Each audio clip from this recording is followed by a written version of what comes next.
नमस्कार मित्रों, मैं राशि रेखा कक्षा नवम model high secondary school Lucknow जिला सिवनी मध्य प्रदेश से हूँ। मैं माँ सरस्वती संस्थान द्वारा इस भाषण प्रतियोगिता में भागीदार हूँ और मेरा विषय कोविड-19 कोरोना वायरस पर आधारित है। जैसा कि हम सब जानते हैं, विश्व स्वास्थ्य संगठन WHO ने कोरोना वायरस को महामारी घोषित कर दिया है और इसका संक्रमण बहुत तेजी से फैल रहा है। मानव के बाल की तुलना में यह वायरस 900 गुना छोटा है, मगर इसका संक्रमण पूरी दुनिया में बहुत तेजी से फैल रहा है। कोरोना वायरस COV वायरस के एक ऐसे परिवार से है जिसमें बुखार से लेकर सांस लेने में तकलीफ जैसी समस्याएं हो सकती हैं।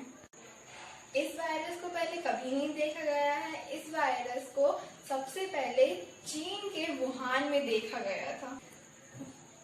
WHO के मुताबिक बुखार, खांसी, सांस लेने में तकलीफ, ये सब इस बीमारी के लक्षण हैं। इस वायरस को पहले कभी नहीं देखा गया है और अब तक इस वायरस को रोकने के लिए कोई टीका नहीं बना है।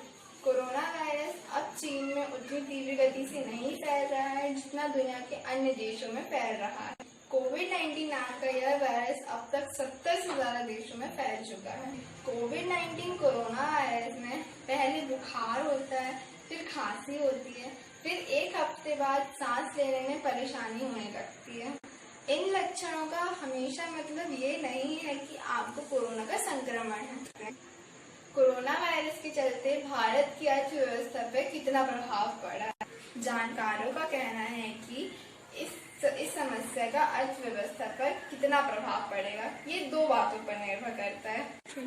एक तो ये कि आने वाले समय में कोरोना वायरस की समस्या भारत में कितनी गंभीर होती है, और दूसरा ये कि इस पर कब तक काबू पाया जा सकता है।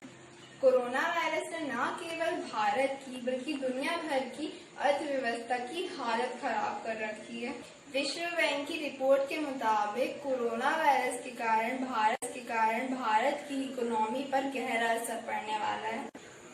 कोरोना वायरस के कारण भारत की आर्थिक वृद्धि दर में भारी गिरावट आएगी। दरअसल कोरोना वायरस के कारण पूरे देश भर में लॉकडाउन है। मॉल्स, फैक्ट्रीज, मॉल्स, बाकी व्यवसाय सब बंद हैं और रोजगार आदि सब बंद हैं।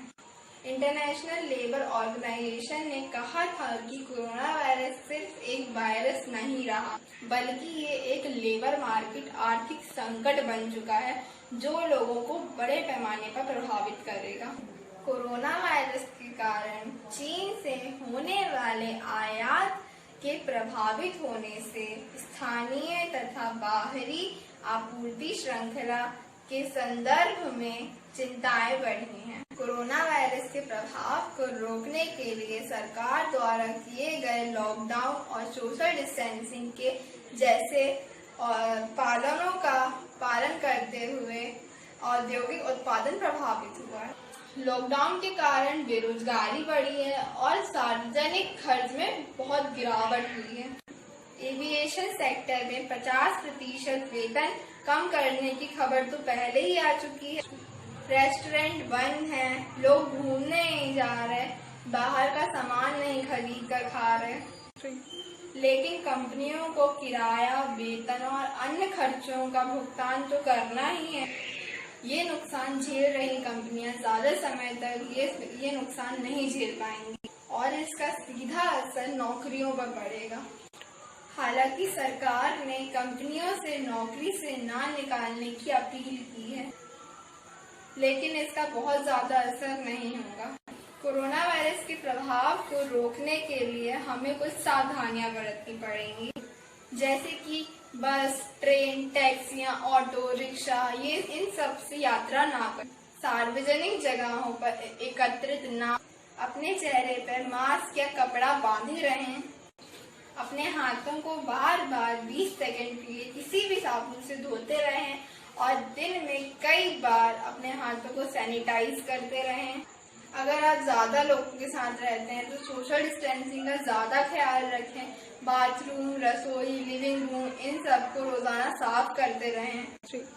अपना घर में अपने बच्चों का, अपने परिवार का और खासकर अपने बुजुर्गों का ख्याल रखें।